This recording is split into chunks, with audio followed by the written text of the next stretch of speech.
Hello and welcome to The Rest is Money with me, Robert Peston. Steph is off enjoying herself on some secret mission, which she'll share with us, I hope, in a few weeks' time. So you've just got me for the time being. Actually, it's not just me. As you know, we have just put out our mini-series, our thriller of a mini-series, Who Killed Liz Truss? And guess what? Today, I've got Liz Truss here, and I'm going to be posing the question to her in the financial and political mayhem of her 49, 50 days as Prime Minister. Who was it that killed her? Liz Truss, very good to see you. I thought we could pick up where our podcast series, Who Killed Liz Truss, left off.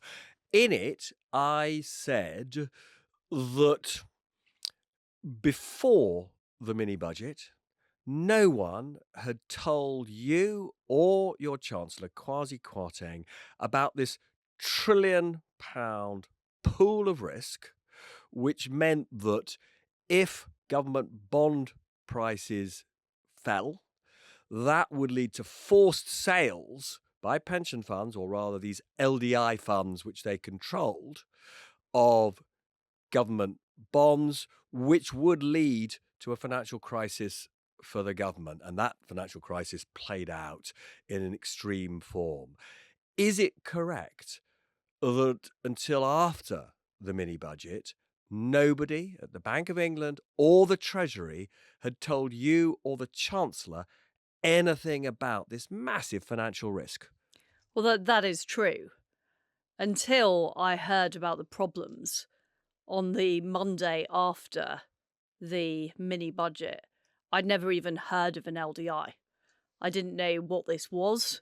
The whole thing had to be explained to me, and I've subsequently spoken to Kwasi, and he was not aware of the tinderbox either.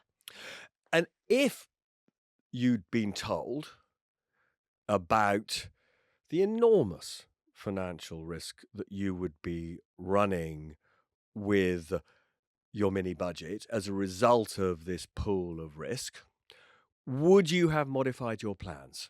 Well, I think if I'd known about the tinderbox that was there, I would have insisted, and I'm sure Kwasi would have insisted, that that was dealt with first.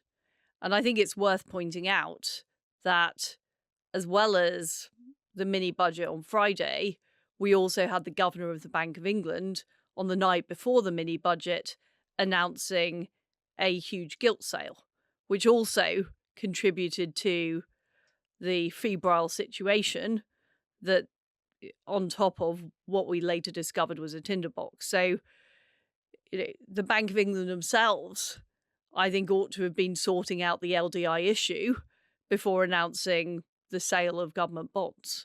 So it seems to me that one of the key roles the Bank of England was given was maintaining financial stability.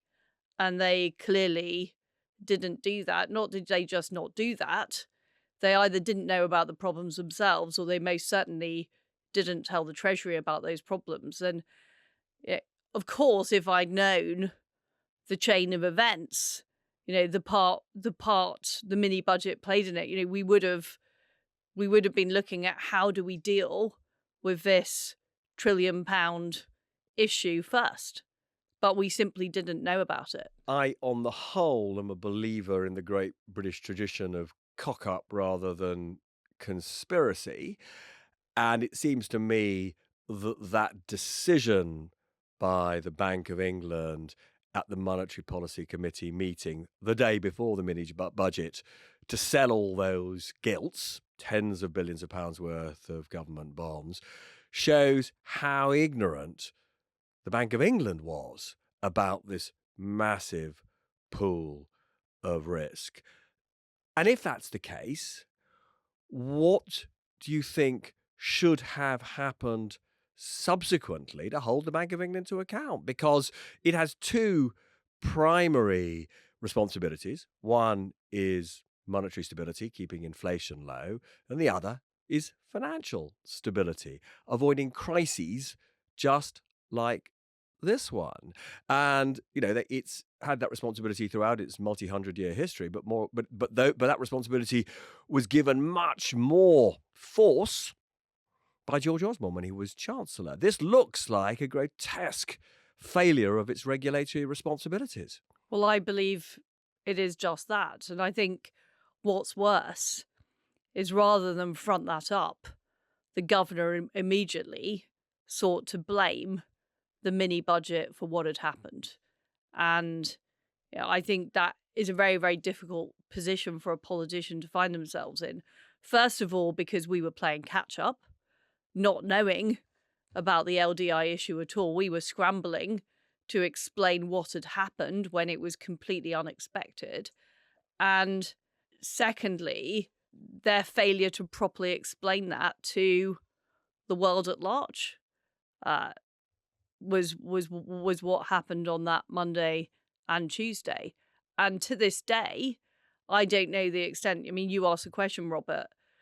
Did the Monetary Policy Committee know on the Friday? Were they aware of this? I don't know the answer to that question.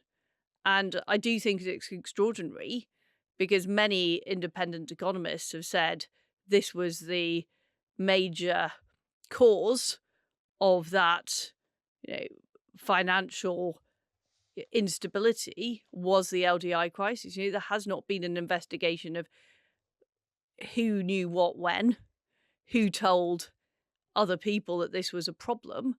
And we formulated the mini budget working with Treasury officials, and throughout those mini budget discussions, we considered all kinds of options about what should be included or not included.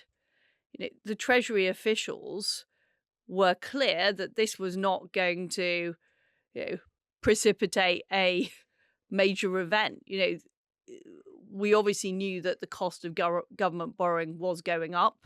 We knew that interest rates were going up, but there was no sense in which this could precipitate a crisis. And in fact, what they said to me, what I was told on the Friday afternoon after the mini budget, is that what had happened in the markets had been slightly worse than the worst end of their expectations, but it certainly wasn't a situation they perceived to be difficult then. So that was on Friday after the mini budget. It was slightly worse than their expectations, but in no way was it extraordinary or leading to a difficult situation. So gilt prices fall very significantly on the Monday. And actually, my Bank of England sources tell me that at a senior level within the Bank of England, they were not aware of the looming forced sales of gilts by pension funds, the LDI crisis, until that Monday, when the markets desk of the Bank of England started telling their bosses what was going on. So, it is extraordinary. There are questions for the Bank of England to answer about why they couldn't see this coming. But you pointed out that interest rates were rising anyway. And what we had around the world was inflation taking off, interest rates rising more or less everywhere, certainly in the developing world, and therefore government bond prices, US government bonds, Eurozone bonds, our bonds, all falling anyway, irrespective of the LDI crisis. And therefore, one significant criticism of what you and Kwasi did in cutting taxes, but without cutting public spending. It's what people call unfunded tax cuts. The Treasury calculated that was going to increase borrowing by 45 billion a year within 5 years, which is a big increase in borrowing. One criticism was that you would be forcing up interest rates even more than was otherwise going to be the case, because investors were anyway going to react negatively to all this increased borrowing. So first of all, I think it's worth looking at the package we announced. The vast majority of it was not raising taxes rather than cutting taxes. But it was still creating a hole in the public finances. I will sort of answer that point, but I do think it's an important distinction because what was happening is corporation tax was scheduled to go up from 19 to 25%. And you're right, the Treasury costed that, the overall package over 5 years, of costing 45 billion. Well, Now, it was everything. It wasn't just that, it was everything. yeah, the overall package. But I believe those figures were fundamentally wrong because I don't believe that the Treasury, or indeed the Office of Budget Responsibility, take into account behavioural effects enough of tax changes. And, we saw AstraZeneca move their headquarters elsewhere. We've seen the income from corporation tax not being as much as the Treasury predicted. So I and Kwasi have a fundamental disagreement with the Office of Budget Responsibility and what I describe as the Treasury orthodoxy about whether or not tax raises actually raise the money that they are expected to raise.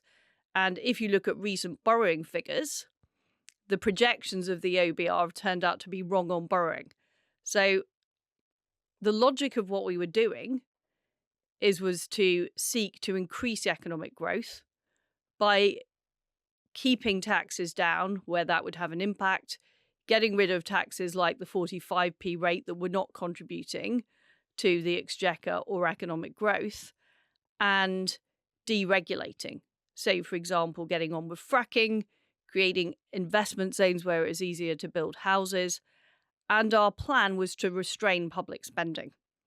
So if you look at what we were proposing versus what's happened, public spending has actually increased, I think, by 17 billion in the first year and then 18 billion in the following year. So what we were doing is holding down public spending, not increasing welfare by as much as now has been, which would have also saved a further £8 billion. The difficulty I had, to be frank, Robert, is politically, it's hard to advertise that you're not going to increase spending because that creates a massive outcry. We already had Conservative MPs, sitting on the government benches who objected to putting welfare up by prices and not wages. So we had to be sotto voce about some of those plans, and this was the difficult balancing act that we had to do. But if you look at the policies we wanted to put in place, holding down public spending, so not increasing it in any areas, forcing departments to find savings within their own budgets, only increasing welfare by wages, not prices, and getting extra revenue in from the fact that we weren't raising taxes, I believe that the deficit would be in a better position now than it has been under the alternative. So I have a fundamental disagreement with the way the Office of Budget Responsibility calculates its forecast and the way the Treasury look at these issues. And where we are now is we've had 20, 25 years of this economic orthodoxy, and it's resulted in stagnation. The government spending 45% of GDP and record high taxes. And and Kwasi kept saying the same thing, which is you cannot grow, you cannot tax your way to growth. And that is basically the Treasury philosophy. Look, there's so much there to unpack, and I'm going to come back to quite a lot of it. But I want to make 2 points.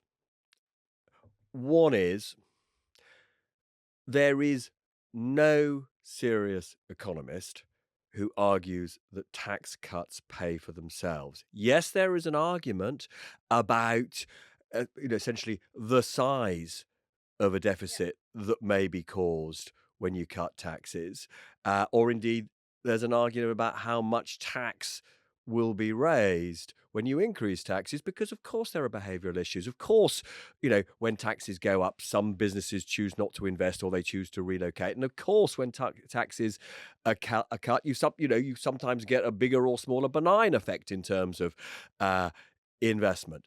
But there is absolutely no evidence whatsoever that when you cut taxes, it doesn't cost you money in terms of increased borrowing for several years. So the criticism that would be made is not about your overall package.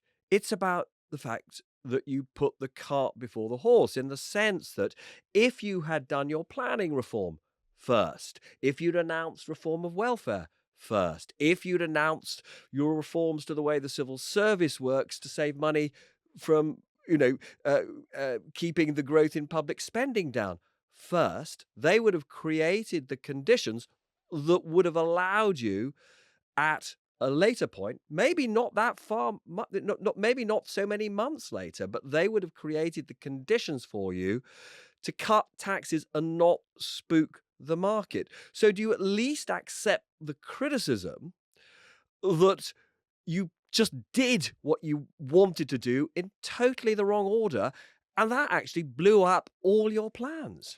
So I want to address the first point you made. I'm not arguing that, tax cuts fund themselves. I'm not arguing that. But if you look at the economic forecast prepared by the CBR, you were talking about the £40 billion cost of these policies by the Treasury. Well, the CBR estimated it was 25 billion. So you have a credible economic forecaster saying the cost is roughly half of what the Treasury projected it would be. And that's important because something like corporation tax, if you raise corporation tax, it brings in more in the first few years, but then companies' behavior starts to change. They locate their office elsewhere. They find ways of getting around the tax, and you bring in less over the 5-year period. And what we were very clear about, and Kwasi laid this out, is that our plans would deliver the target of debt falling over 5 years. Now, we did announce supply side reforms alongside the tax. But I'm saying you didn't do them. If you'd done them first, that the entire political and economic environment would have been different. So we were in 2022. So one of the key. So first of all, I announced we'd already said we were going to do fracking. We'd already said we were going to do the investment zones, which would have resulted in more house building, the removal of planning restrictions, the removal of environmental restrictions. We announced that in the growth budget, the so-called mini budget. The reality is, for a planning reform... But announcing with something like planning reform, I mean, it's not the same as actually doing it. And what I'm saying is you have to make progress towards doing these things to give investors confidence that they're actually going to happen.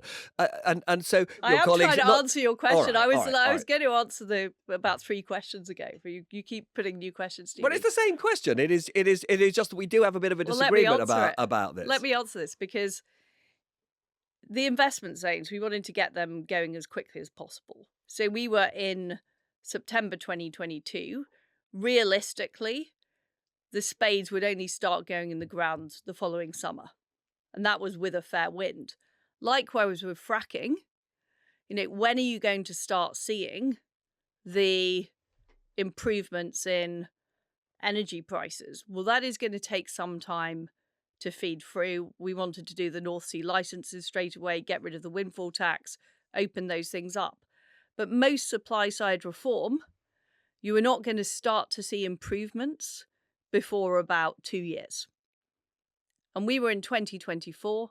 And what we wanted to show is, after the British economy had been in stagnation for quite some time, we wanted to show the improvements that spades would go in the ground. Now, if we had waited for those things to fully take effect, for the houses to be built, for the oil to be extracted, for all of those supply side reforms to feed through, we'd be in 2025 at the earliest. So we'd have had high corporation tax for 2 years ahead of, well, first of all, the general election, but also ahead of companies making decisions to invest in the UK. And I fundamentally believe that was damaging our economic growth. So if you take the CBR estimate of what the cost was, Robert, the 25 billion, how were we going to fund that in the classical terms you make out? Well, we weren't going to spend an extra 17 billion of public spending. We were going to not go above existing budgets. We were going to save £7 billion on our welfare budget, which was incremental. That money would have built up each year. That is how we were planning to pay for that overall package. But the problem we've got is we've got a forecasting agency that doesn't really believe in the behavioural impact of taxes. And we've also got a forecasting agency in the OBR that doesn't really believe in the positive benefits of supply side reform and the cost of regulation. But what you are playing is essentially a pick a number game. 25 billion says the CEBR. 45 to 50 billion says the Treasury. At a later date, we are pretty sure the OBR was on 70 billion. And this is irrelevant because it's not irrelevant. It is irrelevant because it's not irrelevant. Because, look, I am trying to answer the question. All forecasts are by definition wrong. What we agree on is that tax cuts don't pay for themselves, and I'm not saying that that you should have waited 2 years before making tax cuts or reforming the tax system. I'm simply saying that, and this is a point that some of your colleagues make. You kept saying your hero was Margaret Thatcher. She did things step by step, and the argument is she would have done the supply side reform first and given people confidence it was happening before she cut taxes. And you should remember that in the early years of her premiership, she put taxes up. I don't think these comparisons are particularly relevant. I mean, Why not? I really don't, because the situation we were in is over the period of the past decades, we'd seen stagnant growth. Yeah. Why have we got stagnant growth in Britain? Answer: taxes are too high, the state is too big, there's too much regulation. You and I completely agree that the status quo was unsustainable, that we have had... I still haven't answered your question.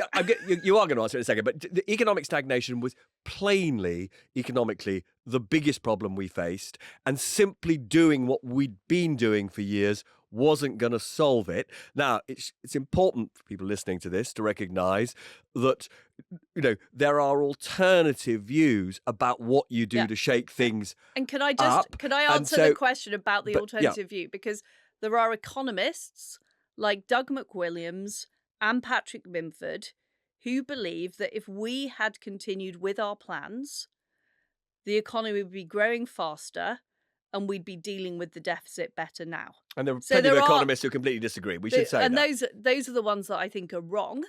And I think they are the establishment economists in Britain, and they are very, very powerful.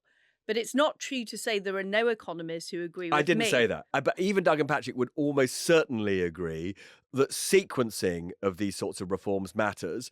And as I say, even taking at face value that much of what you were doing could well over time have increased the growth rate, there is still this fundamental question of, I happen to believe that there's a very strong argument for saying you simply did it in the wrong order. I don't agree with that, because if you look at where we were in autumn 2022, and the corporation tax is, for me, the biggest. There were all sorts of other changes we made, but the corporation tax was the single biggest measure. And it was the measure I was forced to reverse, pretty much at gunpoint. That measure was due to come in April 2023, and we were there in September. I'd been arguing against this tax raise for several years because I thought it was a very bad idea. It was a very bad symbol of Britain's competitiveness after Brexit to say we're going to raise corporation tax just when other countries were lowering it. We were becoming less dynamically competitive in the world. But we were giving massive incentives to businesses through the super deduction of capital investment. The fact that they could claim tons of tax back for big investment, that was a positive. But the headline rate was a massive problem, and many corporates will tell you it is a massive problem, and many small businesses will tell you it is a problem. In order to get the British economy growing, in order to attract investment, we can see what is now happening to investment in Britain. It was vital, I believed, to cut corporation tax now, or rather not raise it. I did not expect a negative reaction from And in fact, there was a positive reaction from business organisations on the day of the mini budget. And what Treasury officials had told us about our plans is they had an expectation of the market impact. They didn't expect, because they didn't know about the LDI issue, that it would create a major problem. So we had a plan that we believed to be right, that leading economists like Minford and Doug McWilliams and others believed to be correct. We put that plan forward. It was well received by many business organizations. The reason that the plan didn't go ahead wasn't because of the plan itself. It was because of the market reaction on the LDI issue.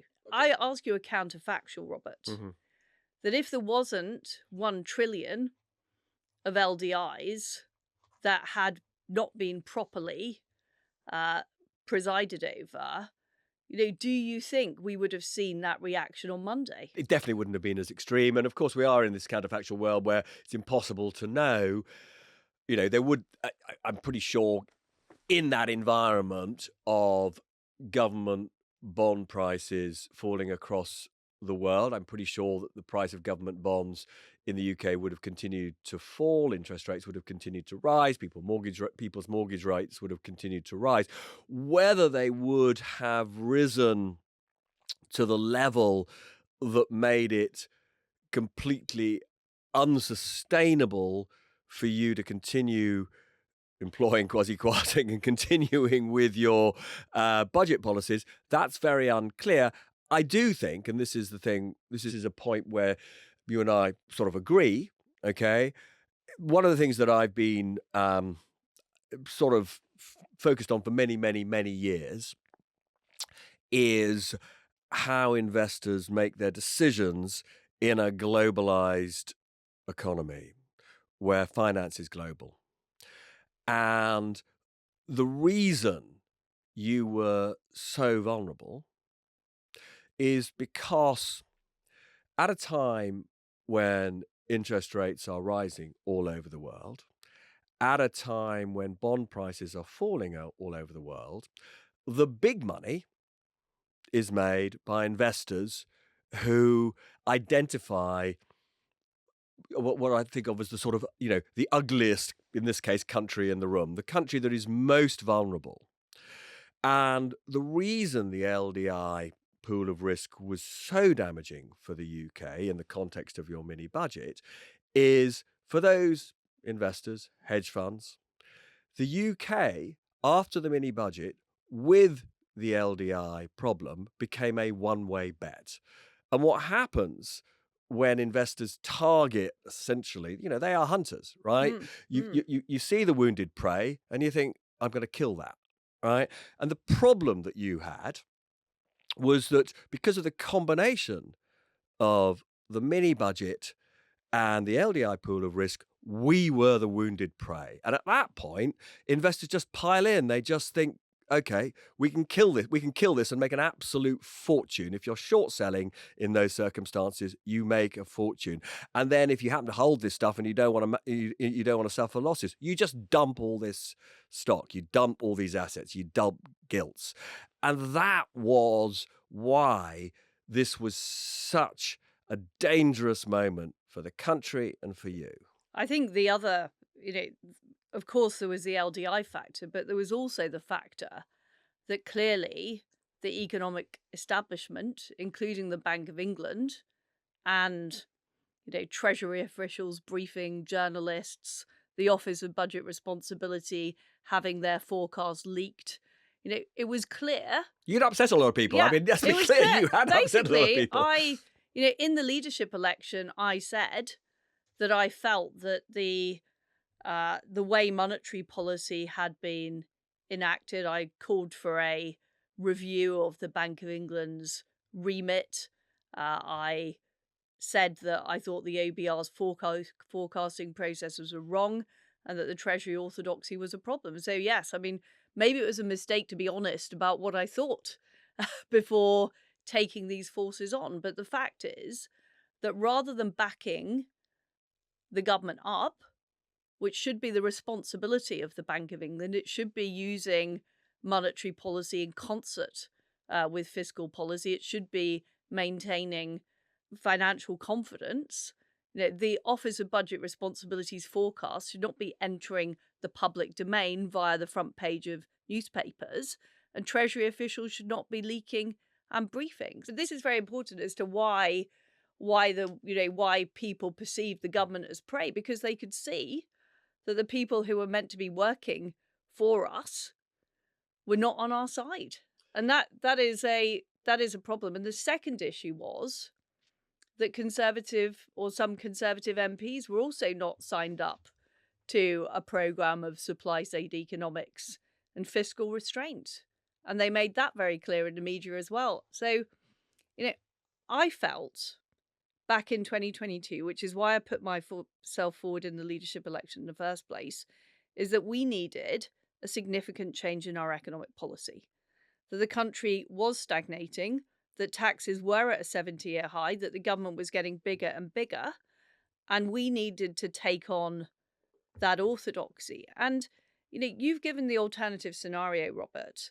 If we'd announced planning reform and we'd announced fracking, I mean, good luck trying to get a fracking vote through Parliament. If I'd have done those things first, but at the same time raised corporation tax in April, what kind of message would that send to investors? Yes, it's completely plausible, and this is indeed what Margaret Thatcher did, was to announce a path for the medium to long term of tax reform. We had 2 years to the end of Parliament, and, it was a very different situation in the 70s when, there'd been a long run up to a general election, there'd been a winter of discontent, very different situation to the situation we were facing now. I mean, I think it's a fair point for people to make that it's simply impossible to deliver the type of economic policies I wanted to deliver, given the current political and economic environment in Britain. That's a fair point.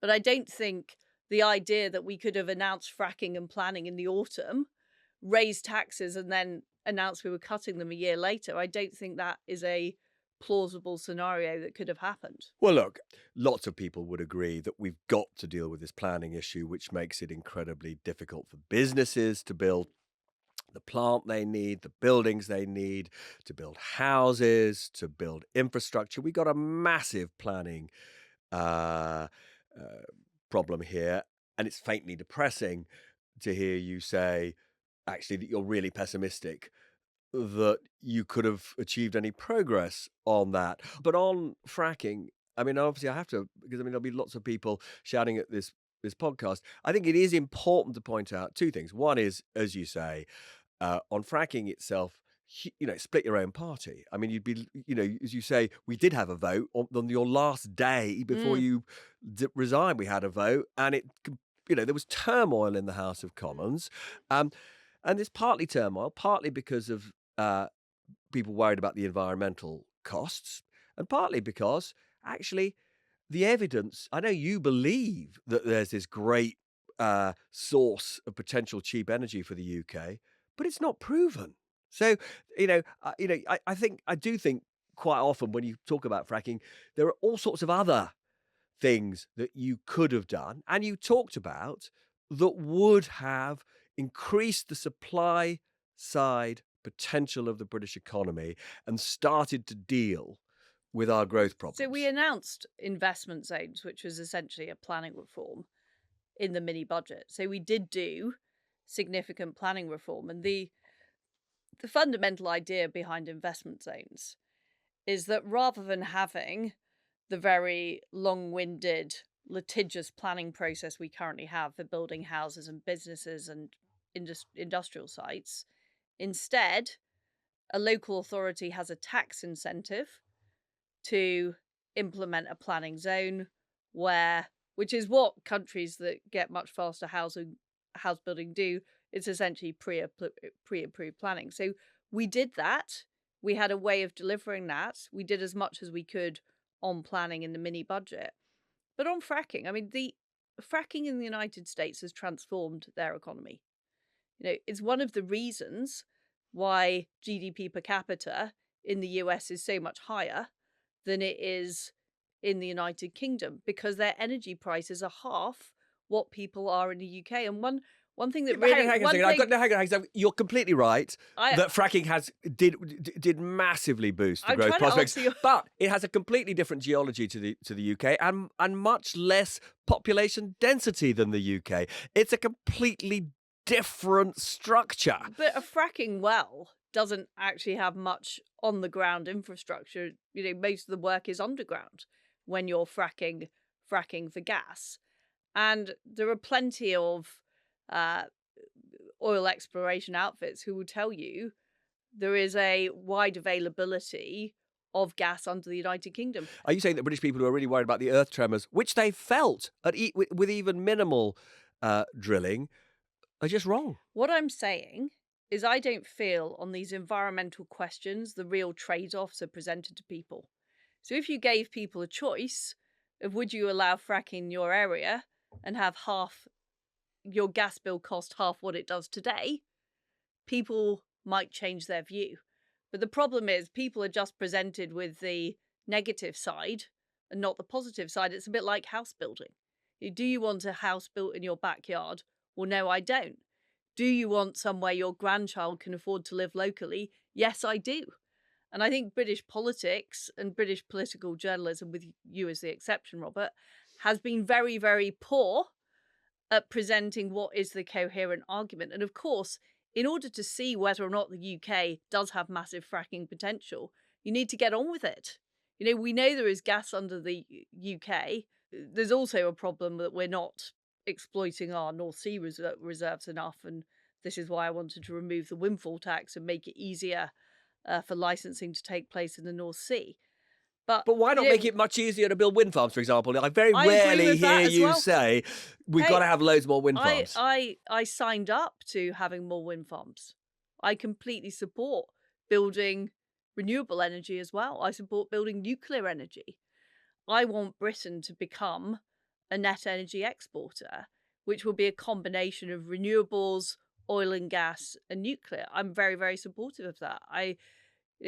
But the easiest thing to make a difference in the short term is through gas, both offshore gas and onshore gas through fracking. And what I feel about the political and economic debate in this country is, we do have 45% of spending on the government of our total national income because our national income has not been rising enough.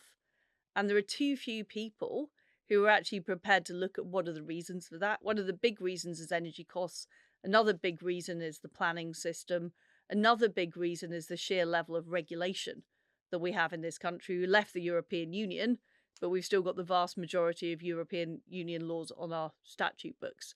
So these are the difficult things we're going to have to deal with if we want our country to be successful. And just to be clear, there are going to And be those lots are of not easy arguments to make. No, they're not easy in a arguments to make. 6-week leadership election with 2 years to a general election. And this is why I'm saying maybe it was just a very difficult task to make that stuff happen in that short period of time. But the idea that we could have done the supply side reforms whilst putting up taxes strikes me as pretty bonkers. But you're basically saying you were finished whatever happened, which, I'm trying to give you the Well, benefit of the doubt no. that there was a way of managing this that could have seen you survive. First of all, I was finished because of the LDI issue. See, I need to make 2 points here. I do need to make 2 points here. One is just the simple point that there will be lots of young people in particular listening saying that you simply don't take the environmental costs of North Sea exploration and fracking seriously enough. But there is a second point, which is this. The Bank of England has independent responsibility for controlling inflation. Now, it's a perfectly plausible argument to say that they were way too late in putting up interest rates, and that made our inflation problem worse in the UK. And I think they were too late in putting up interest rates. But let's be absolutely clear about what was happening apart from the LDI-related forced sales of government bonds that were pushing up interest rates. You, Kwasi, announced a massive stimulus, okay? This was a stimulus budget. when governments announce a stimulus, the response of the Bank of England is to assess whether that's going to increase inflation. And chances are your budget was going to increase inflation. And what investors immediately think when they see a stimulus of this sort is that interest rates are going to go up because, truthfully, Bank of England was likely to put up interest rates even more in the wake of your budget. So the difficulty that you had at the time, independent of whether LDI had been there or not, is yes, you were cutting taxes. You weren't cutting taxes that much for most people, but most people anyway were going to see a rise in interest rates. And in particular, they were going to see a rise in mortgage rates that was directly linked to your mini budget. So, you are saying, okay, you couldn't afford to wait to cut taxes. But the reality is, in cutting taxes in the way that you did, you were making yourself politically incredibly unpopular because even without LDI, people would have said you and Kwasi were responsible for mortgage rates going up. Well, I mean, mortgage rates were going up and went up around the world, and in a comparable way to what happened in the United Kingdom. I mean, there was a particular spike. But that was only after the mini budget was reversed, Liz. There was a particular spike, which was as a result of the turmoil around LDIs. That was what caused that spike. Now, on the question of whether tax cuts are inflationary, I believe inflation is a monetary phenomenon, and the Bank of England has moved away from that. Their model of inflation contained no reference to the money supply. And the reason that we had such high inflation in the UK is because the Bank of England failed to control the money supply and didn't put interest rates up enough. I mean, certainly the Bank of England misunderstood the stimulus that took place in COVID and what impact that would have on inflation at a time when the supply side was being constricted also by COVID. This was a pro-supply side budget. So things like reducing corporation tax, I do not believe is inflationary. It's actually increasing supply. But Liz, what you believe is neither here nor there. Investors saw that budget as inflationary, and therefore they set market interest rates at a higher level. So it's all very well to say you don't believe in the long run it would have been inflationary. That's not what matters if you are the Prime Minister at a time when interest rates are going up, because they're going up and people are going to blame you. What I'm saying is the economic orthodoxy in Britain, as thought of in the Treasury, in the Bank of England, in the Office of Budget Responsibility, no doubt in many places in the city, has become very Keynesian. And I believe them to be wrong. And did I realise quite how Keynesian they were? Maybe I didn't. But I still don't agree that not raising corporation tax is inflationary. I don't agree with them. And this is why I'm saying whether it's Keynesian or not, even Patrick Minford is going to, I think, agree that an unfunded tax cut is going to stimulate the economy in an inflationary way. So, I cannot believe he would disagree with that. You'll have to ask Patrick Minford on this show, and I'm sure he'll give you a very good answer on that. But the reason that interest rates have been going up is that they were too low for too long, and our monetary policy is bad. And I think one of the many problems with the way the Bank of England was made independent is these issues about interest rates, their impact on mortgage rates, how the economy works, are not widely enough understood. And too many governments claim that they're responsible for inflation. The government is not responsible for inflation. The Bank of England literally has the inflation mandate. The problem is that our current system does not hold them sufficiently to account for that. So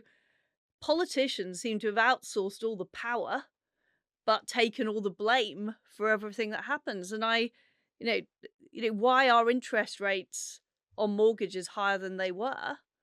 Well, the answer is that interest rates were too low for too long. And the whole LDI, the fact that the LDIs were baked into the system, which were essentially predicated on low interest rates, shows that there was an overall system problem of people believing the cheap money would go on forever. And it wasn't going to go on forever. That was very clear. But I don't think that politicians or the Bank of England themselves have been honest enough with the public about that. So we're on the cliff edge. Your period in office is not quite over. And so we've still got to learn who it was who killed you as Prime Minister. And I'm absolutely certain that in our next episode, we will learn who the guilty party was. Join me then.